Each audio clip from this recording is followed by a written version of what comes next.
Olá, meus queridos e minhas queridas, muito boa noite, sejam todos muito bem-vindos. A paz do Senhor aos seus corações.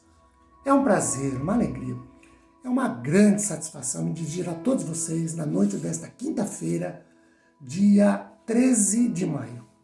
A título de uma exposição, como se fosse um estudo bíblico que tivéssemos aqui presencialmente na igreja, eu quero compartilhar com vocês 1 Coríntios capítulo 11, do versículo de número 17 ao 22, e eu farei a leitura dos versículos na medida da exposição, ok?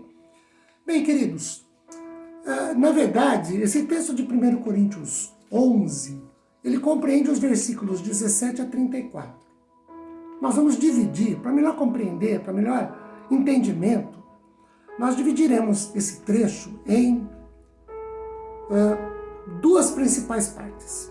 Hoje, esta primeira, que abrange os versículos 17 e 18 até o 22.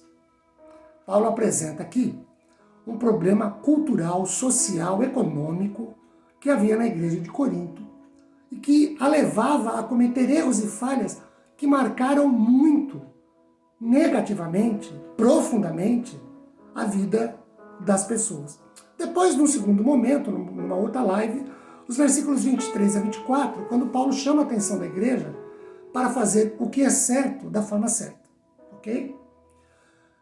J.W. Scott, comentando este trecho, traz uma informação interessante que envolve, como dissemos rapidamente na introdução, um aspecto cultural, social e econômico à época que, infelizmente, influenciava a vida da igreja. Scott diz o seguinte: como era de praxe, cada membro da igreja levava a sua própria comida e também a bebida. Contrastando com as reuniões sociais costumeiras, ricos e pobres se juntavam nessas festas cristãs, de modo que havia considerável disparidade nas quantidades de alimento que uns e outros forneciam. Mas ao invés de repartirem os alimentos com todos, para que houvesse koinonia, isto é, comunhão, cada qual conservava para si a parte que levara. E é disso que se tem o vergonhoso resultado descrito por Paulo no versículo 21. Porque, quando comem, cada um toma antecipadamente a sua própria ceia. E enquanto um fica com fome, outro fica embriagado. E assim, queridos, essas tais festas que objetivavam a sociabilidade, a comunhão entre os membros da igreja, falhavam na sua essência. Paulo descreve, e escreve, na verdade, e dá a entender que tal comportamento, além de reprovável, essas reuniões, por conta desses comportamentos, não deveriam mais acontecer dessa forma, e sim, dever-se-ia suspendê-las. Olha o versículo 22. Será que vocês não têm casa onde podem comer e beber? Ou menosprezam a igreja de Deus e envergonham os que nada têm? O que posso dizer a vocês? Devo elogiá-los? Nisso, certamente, não posso elogiá-los. Agora, Paulo fala isso a despeito de ter elogiado os crentes de Corinto no primeiro momento, porque eles observavam as tradições que Paulo lhes entregara. Isso fica claro no verso 2. Eu os elogio porque em tudo vocês se lembram de mim e retêm as tradições assim como eu as transmiti a vocês.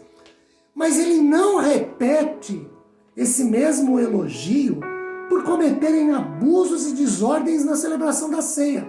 Não só o que nós já falamos do versículo 22, mas olha o versículo de número 17. Mas nisto, nesse proceder de vocês na ceia, que agora prescrevo, não posso elogiá-los. Porque vocês se reúnem não para melhor, e sim para pior. A igreja se reunia para comunhão, mas para invés de melhorar, piorava. Eu conheci um querido com quem tive o prazer de conviver, que ele dizia: pastor, essa é uma situação que ao invés que não miorreia, só piorreia. Pois é, seria esse o caso. No versículo 18, quando nós lemos, porque, acima de tudo, estou informado de que, quando se reúnem na igreja, existem divisões entre vocês. E eu, em parte, acredito que isso é verdade. Paulo volta a se referir aqui aos partidos ou grupinhos que ele já tinha tratado lá nos capítulos 3, 4, sobre os quais nós já falamos em lives lá atrás, que aconteceu na igreja de Corinto, só que aqui ele acrescenta o verso 19 sobre esses grupinhos. Até mesmo importa que hajam partidos, ele usa a palavra partidos como heresias, entre vós, para que também os aprovados se tornem conhecidos no vosso meio.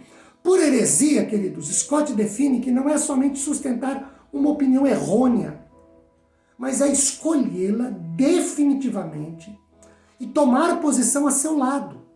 O propósito de Deus, consentindo essas facções, essas divisões, esses grupinhos na igreja, é o de tornar manifesto aqueles que lhes são aprovados. Sobre isso, Paulo declara o seguinte no verso 20: o que eles fazem, quando se reúnem, não é absolutamente celebrar com propriedade a ceia do Senhor. Então nós temos aqui o seguinte: os coríntios permitiam excessos, deixavam que alguns saíssem da reunião, que deveria promover a comunhão, com fome, e envergonhavam os membros mais pobres da congregação, e com isso, e por isso, menosprezam a igreja do Senhor, de acordo com o que Paulo já disse no versículo de número 22. E ele faz nesse versículo 22 uma indignante pergunta. Gente, ele vai na veia, ele diz assim, vocês não têm em casa onde vocês comam e bebam? Vocês precisam fazer isso aqui na igreja? E o que é pior, vocês mais abastados, mais ricos, fazem isso, trazendo a comida de vocês para a igreja, onde deveria ser um lugar, um ambiente de comunhão, para que todos participassem, e comem antes que os pobres chegam. E o que é pior, quando os pobres chegavam, comiam da comida deles também. Só que os pobres não comiam da comida dos ricos. Então Paulo se dirige aqui de maneira veemente, reprovativa. E essa palavra foi dirigida àqueles que consideravam os ajuntamentos da igreja como simples banquetes sociais e não como refeições de promoção, de comunhão espiritual. Conforme Matthew Henry, um pastor presbiteriano puritano inglês, disse: o rico desprezava o pobre, comia e bebia das provisões que trazia e não permitia que o pobre participasse. Assim, alguns ficavam sem nada, enquanto outros tinham mais que o suficiente. O que deveria ser um vínculo de amor e afeto mútuo foi transformado num instrumento de discórdia e desunião entre os crentes da igreja. E aí a pergunta mais absolutamente comum, normal, natural depois disso é o seguinte: hoje nas igrejas é muito diferente? Por isso que eu decidi trazer para nós essas reflexões sobre a igreja de Corinto, porque ela é muito parecida com as nossas igrejas. Queridos, que Deus nos dê sua paz, seu consolo, seu conforto, e nós nos disponibilizemos para sermos corrigidos pelo Senhor. Amém.